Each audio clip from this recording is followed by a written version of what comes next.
রাধে রাধে বন্ধুরা, শুভ সন্ধ্যা। তোমরা সবাই কেমন আছো? ভালো আছো তো? ভাই ও বোনেরা সবাই ভালো আছো তো? আমিও খুব খুব ভালো আছি। নতুন বন্ধু ও পুরনো বন্ধুদের আমার চ্যানেলে স্বাগত, শুভেচ্ছা ও অনেক অনেক ভালোবাসা। তো দেখো, আমি ফার্স্টেই আলনা গুছিয়ে নিচ্ছি। এত জামা কাপড় রয়েছে, এগুলো সব ভাঁজ করে রাখতে হবে। আজকে না ঘর গুছিয়ে রেখে দেবো, ফার্নিচার আর মুছবো না। 2-3 দিন পর পর ফার্নিচার মোছা হয়েছে, আর আজকে টাইমও নেই। তো সেই জন্য ভাবছি যে আজকে আর ফার্নিচার মুছবো না। তো ঘর গোছানোর সাথে সাথে আর কি কি কাজ করব তোমরা দেখতে থাকো, স্কিপ করো না। এছাড়াও হবে দুটো একটি কৃষ্ণের কথা। তুহা ডেলি ব্লগ থেকে আমাকে কমেন্ট করেছো, তো তুহা তোমাকে অনেক অনেক ধন্যবাদ ও অনেক ভালোবাসা। তোমাদের আগের ভিডিওতে বলেছিলাম না, আমাদের একটা বেড়াতে যাওয়ার কথা হচ্ছে। কোথায় যাচ্ছি তোমরা গেস করো, বলবো না এখন।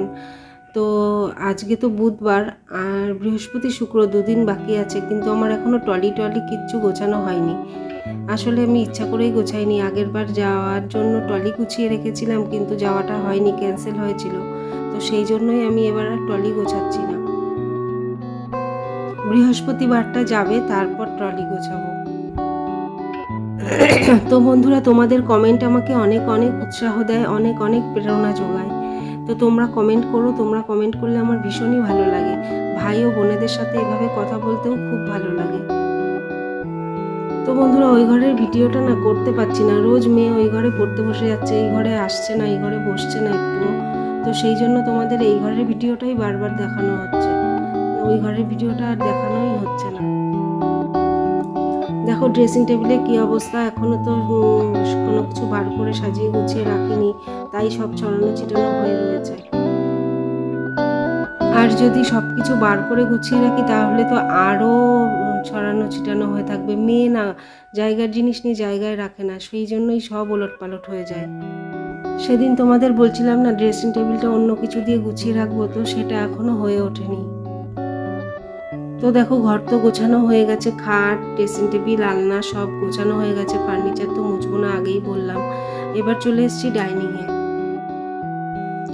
ডাইনিংয়ে সোফাটা গুছিয়ে রেখে তারপর যাবো রান্নাঘরে। রান্নাঘরে তো কাজ সেরকম কিছু নেই, কিন্তু রুটি ভাত দুটোই করতে হবে আজকে। তাই আটা নিয়ে আটা মাখতে বসে গেলাম। বন্ধুরা, আটা মাখতে মাখতে 2-1টা কৃষ্ণের কথা হয়ে যায়। কোন পরিস্থিতিতে কি করা উচিত আর কোন পরিস্থিতিতে কি করা উচিত নয়, তা সহজভাবে বন্ধুর মতো করে বোঝানো হয়েছে গীতায়। সঠিক সময়ে সঠিক শব্দ চয়ন যেমন অচেনা মানুষকে পরম আতিথেয়তার সম্পর্কে আবদ্ধ করতে পারে, ঠিক তেমনি ভুল শব্দ চয়ন মানুষের পরম আত্মীয়কেও পরম শত্রুতে পরিণত করতে পারে। তাই আমরা কথা বলার সময় যেন আগে থেকে চিন্তা ভাবনা করে নিয়ে তারপর কথা বলি, ভুল শব্দ চয়ন যেন না করি। একটা কথা, একটা শব্দ যেন মানুষকে কাছে টেনে নিতে পারে, বন্ধু বানিয়ে নিতে পারে, সেরকম ভেবেই আমাদের কথা বলা উচিত। আর সর্বদা সন্দেহ করে যাওয়া মানুষের প্রসন্নতা পাওয়া না এ জীবনে সম্ভব, না অন্য জীবনে। তাই যে ব্যক্তি তোমাকে সন্দেহ করে তাকে তার মতোই ছেড়ে দেওয়া ভালো। তুমি সত্যে থাকো, সৎ পথে থাকো, তুমি তাকে প্রসন্ন করতে যেও না। যতক্ষণ ধরে চেষ্টা করবে তাকে প্রসন্ন করার, ততক্ষণে তোমার একবার কৃষ্ণ নাম হয়ে যাবে। বন্ধুরা দেখো, কৃষ্ণের কথা বলতে বলতে আটা মাখা হয়ে গেছে, কখন নিজেও বুঝতে পারিনি। তো আটা মাখা হয়ে গেছে, আমি এবার আটার রুটিগুলো ছেঁকে নিচ্ছি। কৃষ্ণের বাণী সময়কে অনেক তাড়াতাড়ি এগিয়ে নিয়ে যায়, কাজ খুব তাড়াতাড়ি এগিয়ে যায় কৃষ্ণের কথা ভাবলে। তো দেখো, চাটু গরম হয়ে গেছে, এবার আমি রুটিগুলো ছেঁকে নিচ্ছি। তো বন্ধুরা ও ভাই ও বোনেরা, আমার এই ভিডিও তোমাদের কেমন লাগছে তোমরা আমাকে কমেন্টে জানিও।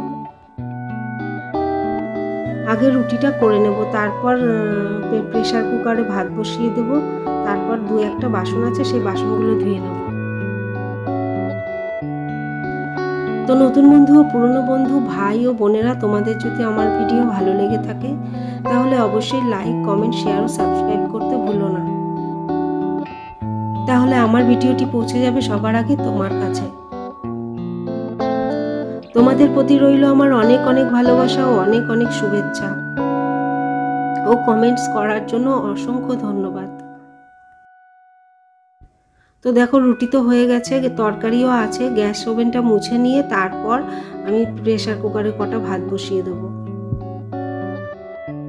একজনের মতো ভাত বসাবো, এক্ষুনি হয়ে যাবে। তো আজকের ভিডিও এ পর্যন্তই, আবার দেখা হবে কাল। তো আজকের জন্য টাটা।